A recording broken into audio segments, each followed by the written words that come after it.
by now, or close to it. Thanks for the time, a few minutes we just spent in the office. I was going to ask you some other questions till I ran into some folks at the elevator who are concerned over the proposed 83,000 cuts in the VA.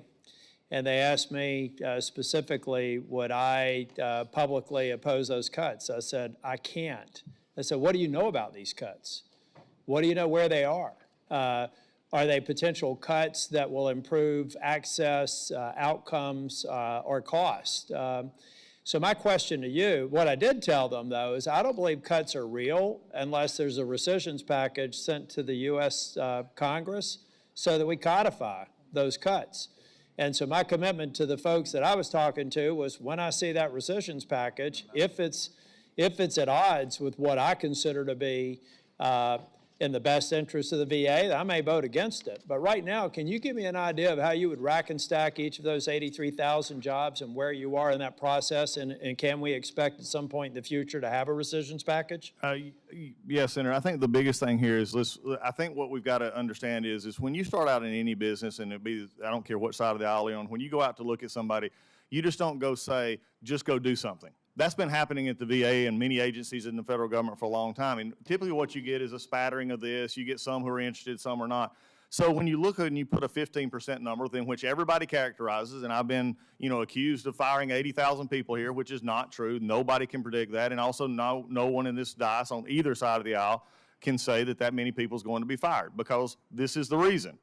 When you take a 470,000 person organization and you begin to look at its efficiencies, you begin to look at the fact that between the hospitals and the central office, you have added significant layers of bureaucracy that go into this. You can't do it. So we're looking at every step we can, but also I'm not going to play it out in a public arena, because that's the other time is if we start saying, here's everything we're looking at, then you start in a pre-decisional kind of format, you're not working it. Look, I get it. What I tried to explain to them, I asked them, and I think some of them may be in the audience. I want to note that I heard you.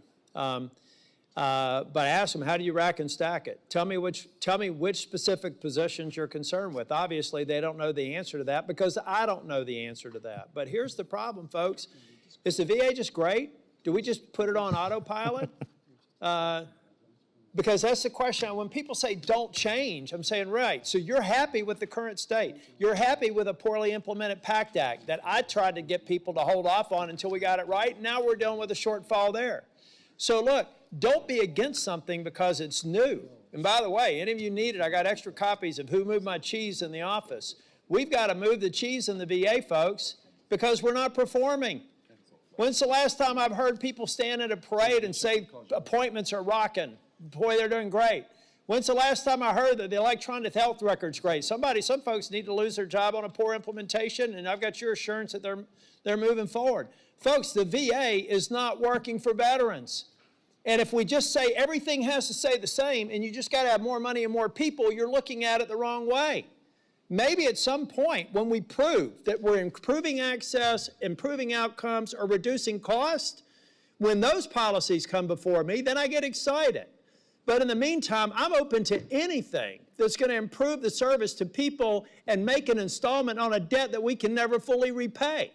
But we need to be honest with these veterans and tell them change is necessary to do that. And so to the veterans that I met with outside the hallway today, you recorded it, but you can use this response. This response is, I'm open to any suggestion that improves the condition for veterans, period. And I can't say no to something because it makes me feel uncomfortable. I don't know if it's 83,000, 8,000, or 800, but I have confidence in you to go through that process. And at the end of the day, I will make a judgment on your decisions because I would expect a rescissions package to make sure that those positions are not going to be approved in the future. And that's how I will complete my job as a U.S. Senator. But in the meantime, I'm not going to say don't change because we have to change to do a better job for veterans, folks. And we have to be a little bit uncomfortable in going through it. Thank you. Thanks, Senator. I couldn't agree with you more, and I think the interesting thing that I came in here today was, again, hearing some of the comments and opening statements and stuff. I would almost thought that that up until January of this year, there was no problems in the VA. Like nothing to see here. Nothing to see. So the minute we start trying, can we make things better? My only criteria that I have is looking forward in this is making sure that we're taking care of the veterans first. That is the only criteria that we're looking at going through that. And if that means we reshape the workforce, we do. That means if it goes, a goal is whatever a goal is. But at the end of the day, the metric is, are we taking care of veterans? Senator Hassan. Thank you, Mr. Chair, and thanks to the ranking